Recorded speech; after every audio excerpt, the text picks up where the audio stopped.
নমস্কার প্রিয় ছাত্রছাত্রীরা, বৈদ্যুতিন মাধ্যমে আজকে তোমাদের ব্যাকরণের অত্যন্ত গুরুত্বপূর্ণ একটি বিষয় নিয়ে আলোচনা করছি এবং বিষয়টি খুবই মজার বিষয়। তো তোমাদের ক্লাসে এই বিষয়টি তোমাদের সিলেবাসে অন্তর্ভুক্ত রয়েছে।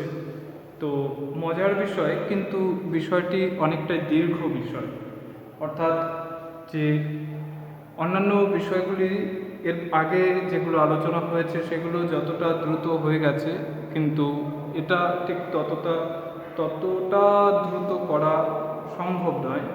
তাহলে অনেক বিষয় হচ্ছে কি, অনেক বিষয় তোমাদের বোধের বাইরে চলে যাবে। প্রথমত তোমরা বোর্ডে দেখতে পাচ্ছ যে একটি শ্রেণীকরণ তালিকা দেওয়া রয়েছে।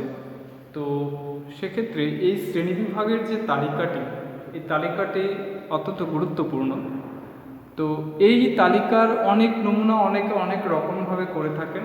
তো আমি আমার দৃষ্টিভঙ্গিতে এভাবে করেছি। তো কারণ হচ্ছে কি, আমাদের আলোচনার বিষয় হচ্ছে বাংলা ভাষা। তো বাংলা ভাষা আলোচনা করছি, এই আলোচনার কারণ বা এই আলোচনার কেন্দ্রে রয়েছে বাংলা শব্দ ভাণ্ডার। শব্দ ভাণ্ডার শব্দটিকে যদি তোমরা ইংরেজিতে তর্জমা করো তাহলে হয় ভোকাবুলারি, অর্থাৎ শব্দ ভাণ্ডার। ভাণ্ডারের মধ্যে কি কি শব্দ রয়েছে, তাই তো? এখন সেই বিষয়টাই হচ্ছে কি এখানে আমি আলোচনা করব। তো শব্দ ভাণ্ডার নিয়ে প্রথমত তোমরা নিজেরা যখন পড়তে যাবে, তো সেক্ষেত্রে বিষয়টা তোমাদের গ্রহণ করার প্রথম থেকেই আমি বলবো যে এটা বাইরে থাকবে।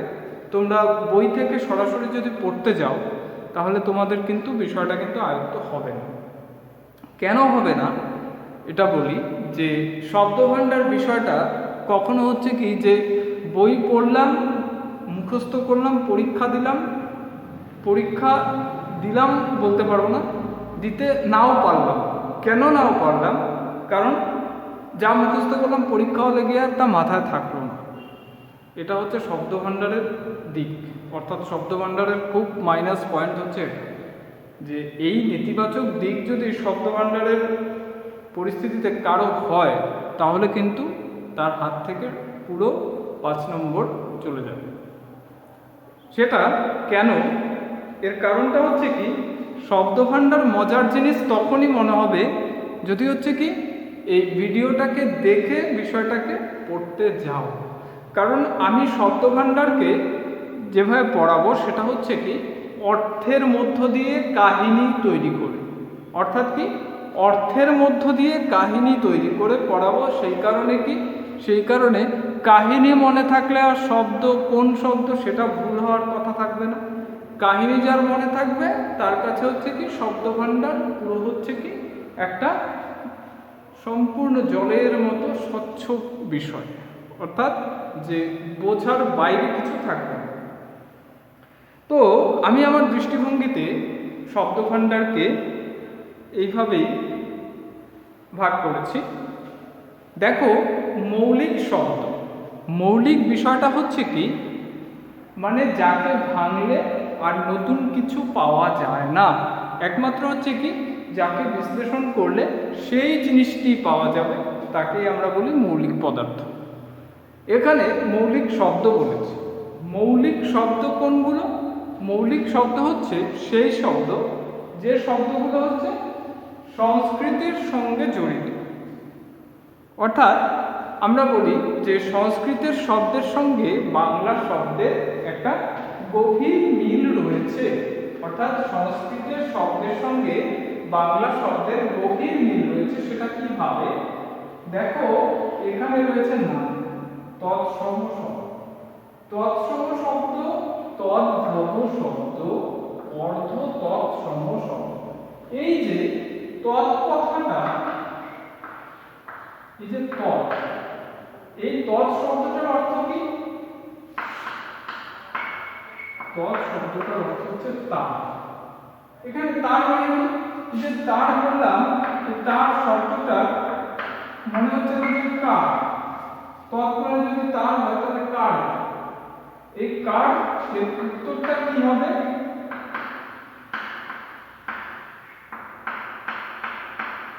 এই উত্তরটা কি? এর উত্তর হচ্ছে সংস্কৃত। তাহলে এই যে সংস্কৃত ভাষা, বাংলা ভাষার শব্দভাণ্ডার করছি কিন্তু হচ্ছে কি উৎসের কথা বলতে গিয়ে বলতে হচ্ছে সংস্কৃত ভাষা। তৎসম শব্দ, মৌলিক শব্দ তাহলে কি? মৌলিক শব্দ হচ্ছে বাংলার একান্ত নিজস্ব যে শব্দ, অর্থাৎ সংস্কৃতের সঙ্গে বা সংস্কৃত থেকে সরাসরি অথবা কিছুটা পরিবর্তনের মধ্য দিয়ে যে শব্দগুলো বাংলায় এসেছে সেগুলি হচ্ছে কি? সেগুলি হচ্ছে এই মৌলিক শব্দের অন্তর্ভুক্ত। মৌলিক শব্দ তাহলে কোনগুলো? মৌলিক শব্দ হচ্ছে যে শব্দগুলো হচ্ছে কি বাংলা ভাষার একান্ত নিজস্ব শব্দ, সেগুলোই হচ্ছে মৌলিক শব্দ, অর্থাৎ সংস্কৃত থেকে সরাসরি অথবা কিছুটা পরিবর্তনের মধ্য দিয়ে অথবা হচ্ছে কি এসে কিঞ্চিত ভাবে মানুষের কাছে বিকৃত হয়ে গেছে যে শব্দগুলো, সেই শব্দগুলোই হচ্ছে কি? সেই শব্দগুলোই হচ্ছে মৌলিক শব্দ। তাহলে তৎসম বলতে আমরা কি বুঝবো? তৎসম বলতে আমরা বুঝবো একেবারে কি? একেবারে হচ্ছে সংস্কৃতের সঙ্গে যে শব্দগুলোর গভীর সম্পর্ক রয়েছে, অর্থাৎ সংস্কৃত ভাষার সঙ্গে যে শব্দগুলোর গভীর সম্পর্ক রয়েছে, অর্থাৎ সংস্কৃতের সঙ্গে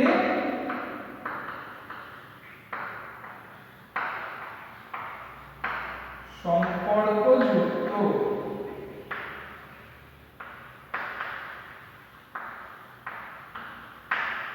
তাহলে সংস্কৃতের সঙ্গে সম্পর্কযুক্ত শব্দগুলি হচ্ছে কি তৎসম শব্দ, মানে সংস্কৃতের সঙ্গে সরাসরি সম্পর্কযুক্ত, মানে তৎ শব্দটার অর্থ কিন্তু তাই দাঁড়াচ্ছে। এখন তাহলে যে মৌলিক শব্দ বিষয়টা কি বোঝালাম সেটা বুঝতে পারলে, যে একেবারে সংস্কৃতের সঙ্গে জড়িত বাংলার নিজস্ব যে শব্দগুলো সেগুলি হচ্ছে মৌলিক শব্দ। এখন মৌলিক শব্দটাকে আমরা ভাগ করতে পারি তিনটে ভাগে: তৎসম শব্দ, তদ্ভব শব্দ, অর্ধ তৎসম শব্দ। আরেকটা পর্বে রয়েছে আগন্তুক শব্দ। আগন্তুক মানে কি? আগন্তুক মানে অতিথি, আসে, আসে যে সমস্ত শব্দ হচ্ছে কি বাইরে, অর্থাৎ কি যে এখানে একটা কাহিনী থাকবে, সেটা পরে বলছি। একটা রয়েছে দেশি শব্দ আর একটা রয়েছে বিদেশি শব্দ। এখন এই তৎসমের পর্বটাকে আগে শেষ করছি। দেখো যে তৎসম মানে তৎ মানে হচ্ছে তার, তাই তো? এখন তার মানে কার? তার মানে হচ্ছে সংস্কৃতের, বোঝা গেল? তার মানে সংস্কৃতের শব্দ। তাহলে এই অংশটুকু যেহেতু বুঝতে পেরেছো, তো তাহলে এখানে হচ্ছে কি তৎসম,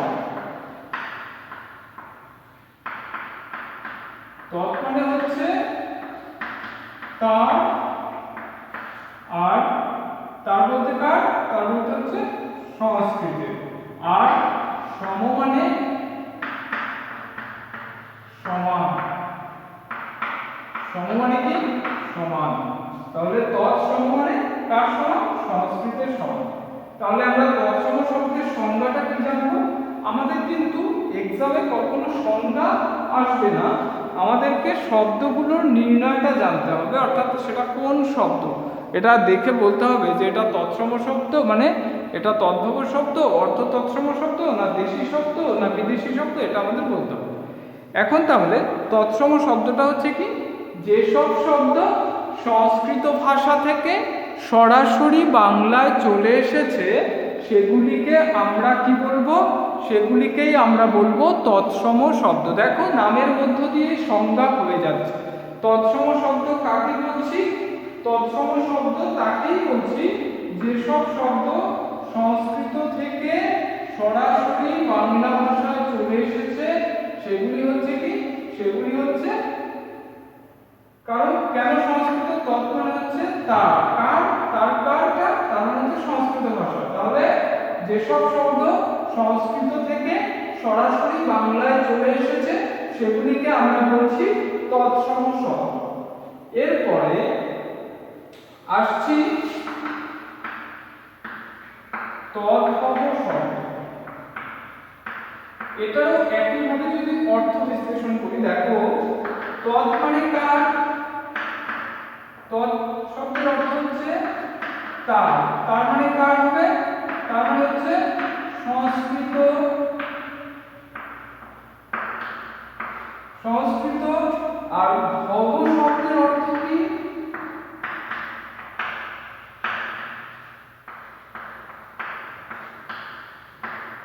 ভব শব্দের অর্থ হচ্ছে উৎপত্তি বা সৃষ্টি, তাই তো? তাহলে তৎ ভব, তৎ মানে তার আর ভব মানে হচ্ছে সৃষ্টি। তাহলে তদ্ভব শব্দের অর্থ কি দাঁড়াবে? তদ্ভব শব্দের অর্থ দাঁড়াবে সংস্কৃত থেকে সৃষ্টি। তাহলে কি হবে? যেসব শব্দ সংস্কৃত থেকে কি করেছে, একটা নির্দিষ্ট নিয়মের মধ্য দিয়ে পরিবর্তিত হয়ে এসেছে, তাদেরকেই বলা হয় তদ্ভব শব্দ। তাহলে তদ্ভব শব্দের সংজ্ঞাটা আমরা কি পেলাম? যে সমস্ত শব্দ সংস্কৃত থেকে একটা নির্দিষ্ট নিয়মের মধ্য দিয়ে, সেটা প্রাকৃত ভাষা, তো সেই প্রাকৃত ভাষার মধ্য দিয়ে পরিবর্তিত হয়ে বাংলায় এসেছে, সেটাই হচ্ছে কি তদ্ভব শব্দ। তাহলে তদ্ভব শব্দের বিষয়টাও বোঝা গেল, কার থেকে? সংস্কৃত থেকে পরিবর্তনের মধ্য দিয়ে এসেছে। যেমন ধরো যে কি সংস্কৃত থেকে পরিবর্তনের মধ্য দিয়ে, যেমন ধরো সংস্কৃতের হচ্ছে কি ধর্ম, সংস্কৃতের শব্দটা রয়েছে ধর্ম। এই ধর্ম শব্দটা প্রাকৃত ভাষায় পরিবর্তিত হয়ে কি হয়েছে? ধর্ম। তারপর বাংলায় এসেছে কিভাবে? ধাম হিসেবে। ধাম মানে কি? ধাম মানে হচ্ছে তীর্থক্ষেত্র। তাহলে এইভাবেই হচ্ছে কি, এইভাবে শব্দের পরিবর্তন হয়েছে। এটাকেই বলা হয় কি? এটাকেই বলা হয় তদ্ভব শব্দ। তারপরে যেমন ধরো চাঁদ শব্দ, এগুলো হচ্ছে কি তদ্ভব শব্দ। যেমন ধরো চাঁদ, চাঁদ শব্দটা কি থেকে এসেছে? চন্দ্র শব্দ থেকে। সংস্কৃত ছিল কি চন্দ্র, প্রাকৃত ভাষা চন্দ্র, চন্দ্র চাঁদ। এটা হচ্ছে কি, এটা হচ্ছে তদ্ভব শব্দের দৃষ্টান্ত। তৎসম শব্দের দৃষ্টান্ত অতি সহজ। যেমন ধরো সংস্কৃতের সূর্য শব্দটা সূর্যই ছিল, এই শব্দটা বাংলাতেও ব্যবহার হচ্ছে, তাই তো? বাংলাতেও হচ্ছে কি সূর্যই ব্যবহার হচ্ছে, তো সেই কারণে তার নাম রয়ে গেছে কি, সেই কারণে তার নাম রয়ে গেছে কি, রয়ে গেছে তার নাম রয়ে গেছে তৎসম, মানে তার সম। তার সম সংস্কৃতের সম। যেসব শব্দ সংস্কৃত থেকে সরাসরি বাংলায় চলে এসেছে তাদেরকে আমরা বলি তৎসম শব্দ। আর যেসব শব্দ হচ্ছে কি সংস্কৃত থেকে একটা নির্দিষ্ট পথে, মানে প্রাকৃতের মধ্য দিয়ে পরিবর্তিত হয়ে বাংলায় এসেছে, তাদেরকে আমরা বলি হচ্ছে তদ্ভব শব্দ। আর অর্ধ তৎসম শব্দটা হচ্ছে কি, অর্ধ তৎসম এটাকে বলা হয় বিকৃত তৎসম, মানে সাধারণ মানুষের উচ্চারণ বিকৃতির কারণেই হচ্ছে কি এই শব্দগুলো তৈরি হয়েছে। যেমন ধরো আমরা বলি কি নিমন্ত্রণ, নিমন্ত্রণ আসল প্রকৃত শব্দ, কিন্তু সেটাকে অনেকে বলে নেমন্তন্ন, ঠিক আছে? নেমন্তন্ন, এটা হয়ে যায় অর্ধ তৎসম শব্দ। তারপরে যেমন ধরো আমরা বলি, আমরা কি বলি, আমরা বলি বৃহস্পতিবার, বৃহস্পতিবার এটা বলি আমরা, অনেকে কি বলে বৃহস্পতিবার, ঠিক আছে? বৃহস্পতিবার এটা হচ্ছে কি, এটা হচ্ছে অর্ধ বিকৃত তৎসম বা হচ্ছে কি অর্ধ তৎসম শব্দ। তারপরে যেমন ধরো অনেকে কি বলে প্রণাম, আমরা কি বলি প্রণাম, অনেকে কি বলে পেন্নাম। এই যে পেন্নাম কথাটা, এটাকে বলা হয় কি, এটাকে বলা হয় অর্ধ তৎসম শব্দ। তো অর্ধ তৎসম শব্দ এটা কেমন, যেসব শব্দ কি হয়েছে সংস্কৃত থেকে প্রাকৃতের পথে না গিয়ে সাধারণ মানুষের মুখের ভাষার কারণে পরিবর্তিত হয়ে বিকৃত রূপ লাভ করেছে, তাদেরকেই বলা হয় কি, তাদেরকেই বলা হয় অর্ধ তৎসম শব্দ। অর্থাৎ তাহলে সংজ্ঞা কি দাঁড়াবে, অর্ধ তৎসম শব্দ এই অংশটি তোমরা অ্যাসাইনমেন্ট হিসেবে তোমাদের গ্রামার অংশে, মানে তোমাদের কপিতে গ্রামার অংশে এই বিষয়টাকে অবশ্যই লিখে রাখবে। এবং আমাকে কি অ্যাসাইনমেন্ট কিন্তু অনেকে সাবমিট করছো না, তো আমি কিন্তু সেটা যা যা অ্যাসাইনমেন্ট দেওয়া সবটাই কি ডেট ওয়াইজ আমার কাছে মেনশন করা আছে। আমি কিন্তু যারা দেখছে না তাদের জন্য আমি ব্ল্যাঙ্ক করে অ্যাবসেন্ট করে রেখে দিয়েছি। তো এটা মোটামুটি করে এই মান্থে লাস্টের দিকে ম্যামের কাছে চলে যাবে। তো সেক্ষেত্রে একটা বিষয় যে অর্ধ তৎসম শব্দটা আসলে কি, অর্ধ তৎসম শব্দ সেই তৎসম শব্দ যা কি, যা সংস্কৃত থেকে অন্য কোনো পথে পরিবর্তিত না হয়ে সরাসরি কি হয়েছে বাংলায় এসে গিয়ে তারপর মানুষের উচ্চারণের খাতিরে তারা বিকৃত হয়ে গেছে। এই যে শব্দগুলো, এই শব্দগুলোই অর্ধ তৎসম শব্দ। তাহলে যে তৎসম শব্দ, তারপর কি, তারপর তৎভব শব্দ আর অর্ধ তৎসম শব্দ, এদের কি, এদের প্রকৃত বিষয়টি আসলে কি সেটা আমি আশা করব তোমরা বুঝতে পেরেছো। ঠিক এর সঙ্গেই কি আরো দুটি পর্ব এখানে রয়েছে। আগন্তুক শব্দ, আগন্তুক মানে কি, আগন্তুক মানে যে যারা আসে, অর্থাৎ আমাদের এই বাংলায় ভারতবর্ষের অনেক শব্দ রয়েছে। যেমন কি ভারতবর্ষের অনেক শব্দ বলতে কি ভারতবর্ষের বিভিন্ন কি আদি জনজাতির মানুষ রয়েছে, ট্রাইবাল আদিবাসী মানুষ রয়েছে। তো সেই আদি জনজাতি যেমন কোল, ভীল, মুন্ডা, সাঁওতাল, হো, কিস্কু, এই সমস্ত কি অনেক রকমের যে উপজাতি সম্প্রদায়ের মানুষদের ভাষাও কি, ভাষাও বাংলা ভাষা চলে এসেছে। এই যে এদের যে শব্দগুলো বাংলায় চলে এসেছে, এগুলোকে আমরা বলি দেশি শব্দ। মানে কি দেশি শব্দ, মানে এগুলো আমাদের ভারতবর্ষে যে আর্যরা আসার আগে থেকেই ছিল, আর্যরা আসার আগে থেকে এগুলো ভারতবর্ষে ছিল। আর এই শব্দগুলো কি, এই শব্দগুলো বাংলা ভাষার গ্রহণ ক্ষমতা অনেকটাই ব্যাপক। আর সেই ব্যাপক হওয়ার কারণে দেখবে আমরা কি, আমরা ধারাবাহিকভাবে কথাবার্তা বলার সময় যে কোনো ভাষার শব্দকে নিয়ে কি বাংলা ভাষাতে সুন্দরভাবে চালিয়ে দিচ্ছি। বাংলা ভাষার মধ্যে অনবরত ইংরেজি দিয়ে দিচ্ছি, অনবরত হিন্দির শব্দ দিয়ে দিচ্ছি। যেমন ধরো বাংলা ভাষার আমরা সাধারণত বলি কারণ, কেননা এটা আমরা বলি, কিন্তু এখন কি হয় হিন্দিতে এই কারণ বা কেননার পরিবর্তে ব্যবহার হয় কি কিউ কি। আর তার একটা সুন্দর কি সুন্দর একটা বাঙালি রূপ আমরা তৈরি করে নিয়েছি নিজেদের মনে মনে, সেটা কি কেন কি। ঠিক আছে, তো এই ধরনের কি এত ধরনের গ্রহণ ক্ষমতা বাংলা ভাষার মধ্যে চলে। তো যে ভাষার যত বেশি গ্রহণ ক্ষমতা থাকে সেই ভাষা তত বেশি সজীব। তো এখন এখানেও কি যে দেশি শব্দটা কি আমাদের নিজস্ব দেশের শব্দ।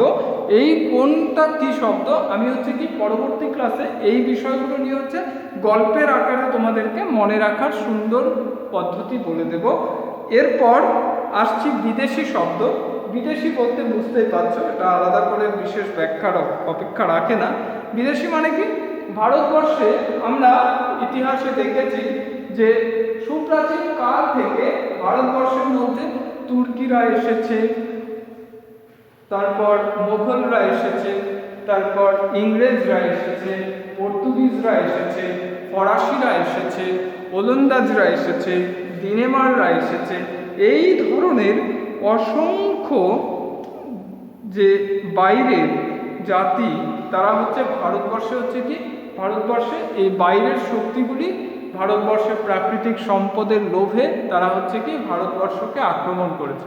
আর আক্রমণ করে তারা এখানকার শাসক হয়েছে, আর শাসক হয়ে নিজেদের মতন করে সাম্রাজ্য পরিচালনার জন্য নিজেদের পছন্দ মাফিক তারা ভাষা তৈরি করেছে। আর সেই নিজেদের শব্দভাণ্ডারের শব্দকে তারা এখানে শাসন কার্যে ব্যবহার করেছে। আর তাদের সেই যে ভাষা, সেই যে শব্দগুলি, সেই শব্দগুলি এখন অনবরত আমরা ব্যবহার করছি, যে আইন আদালত, এই সমস্ত শব্দগুলো তো আমাদের বাংলার শব্দ নয়। যেমন ধরো পাউরুটি, তারপর গামলা, বালতি, তারপর সাবান, এই যে বিভিন্ন রকমের আলপি, আলকাত্রা, পেয়ারা, কলা, আনারস, এই যে শব্দগুলো, এগুলো আমাদের নিজস্ব শব্দ নয়। এগুলো সব বিদেশি শব্দ। এই যে শব্দগুলো, এই শব্দগুলো কিভাবে আমরা মনে রাখবো বা কিভাবে আমরা বুঝবো যে মনে রাখতে হবে কিভাবে, সেটা আমি পরবর্তী ক্লাসে সুন্দরভাবে গল্পের কাহিনীর মধ্য দিয়ে তোমাদেরকে বুঝিয়ে বলে দেব। এবং এই অংশটাকে খুব সচেতনভাবে আজকে এর যে শব্দভাণ্ডারের প্রাথমিক যে বিষয়গুলি, মানে এই শব্দভাণ্ডারটা আসলে কি, এটা কি খাওয়ার জিনিস না মাথায় দেওয়ার জিনিস, সেটা এখানে আমি সেটাই বুঝিয়েছি। যে বিষয়টা আসলে ভাষা মানুষের জীবনের সঙ্গে সময়ের সাক্ষী। তো সেই জীবন আর সময়ের সাক্ষী হিসেবে ভাষা কিভাবে আমাদের জীবনকে প্রভাবিত করেছে, ভাষা কিভাবে আমাদের জীবনকে প্রভাবিত করে আমাদের সমস্ত ক্ষেত্রে এটা ইতিহাসের একটা সাক্ষী হয়ে থেকে গেছে, সেটাই সেটাই আমরা এখানে পুরো বিষয়টাকে সমস্তভাবে সমস্তভাবে আমরা এই বিষয়টাকে বুঝব। তো এই জন্যই আমাদের এই বিষয়টির এতটা গুরুত্ব, এবং এই গুরুত্বটাকে আমাদের প্রথম থেকে বজায় রাখতে হবে। কারণ এই গুরুত্বটা যদি এখন থেকে বজায় না থাকে, তাহলে কিন্তু পরবর্তী অংশে শব্দভাণ্ডারের যে কোন অংশটা কি, সেটা কিন্তু তোমরা বুঝতে পারবে না। তো আমি আশা করব যে তোমরা এই ভিডিওটিকে খুব ভালো করে বুঝবার চেষ্টা করবে, এবং পরবর্তী অংশে আমি এক এক করে সমস্ত শব্দভাণ্ডারের ধারাবাহিক পর্বগুলো পর্যালোচনা করব।